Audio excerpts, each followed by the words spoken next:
बिस्मिल्लाहिर्रहमानिर्रहीम अस्सलामु अलैकुम वरहमतुल्लाहि वबरकातुहू वेलकम छु तुम बी एक लट सान ये यूट्यूब चैनल पे यथ जन नाव छु देसी जायका विद इंशा वीडियो स्टार्ट करने ब्रोट अगर तुम सान चैनल पे नई छो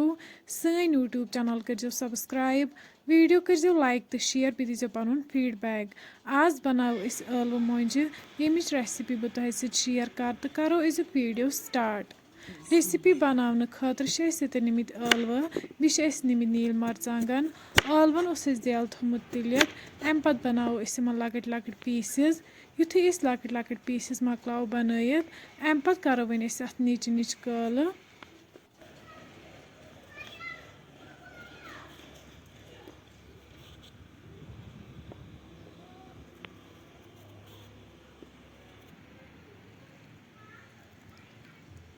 तुम हेकि यन वुचित ٲلवन मकलो न्युक न्युक कर अम पत वन निमित नील मरचांगन यमन तह करो न्युक न्युक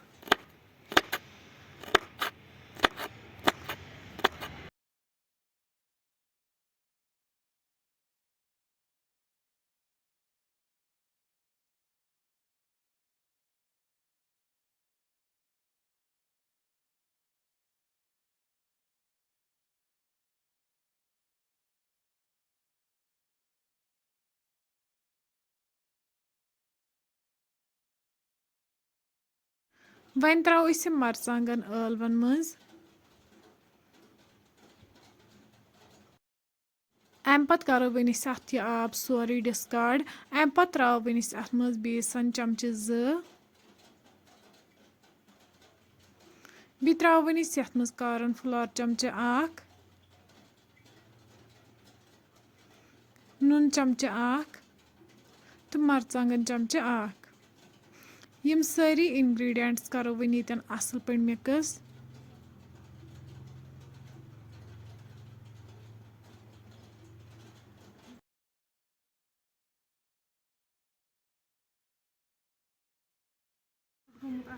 तुम हेकि यन वुचित यम असल पे मिक्स गमित अम पत निमो वन दानस पे कड़ाई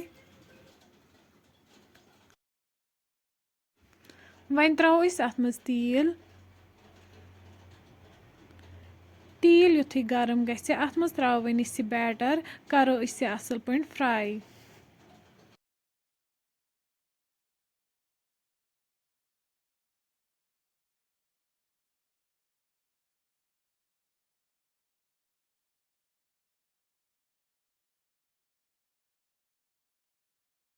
तुम हेकि यन वुचित ٲلوٕ मोंज एक साइड फ्राई गमच वन करहोक बी साइड तह इथे पे फ्राई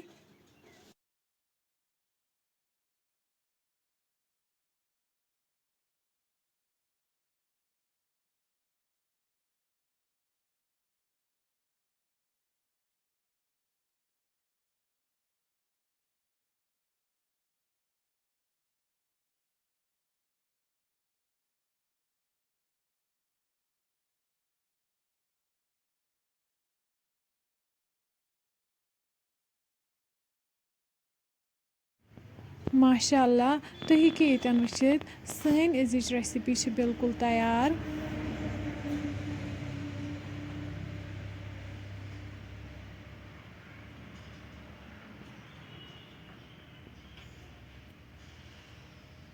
फ्रेंड्स अगर तुम सोन अजुक वीडियो पसंद आमुत सन यूट्यूब चैनल करो सब्सक्राइब वीडियो करो लाइक तो शेयर भी दीजिए पन फीडबैक अल्लाह हाफिज़।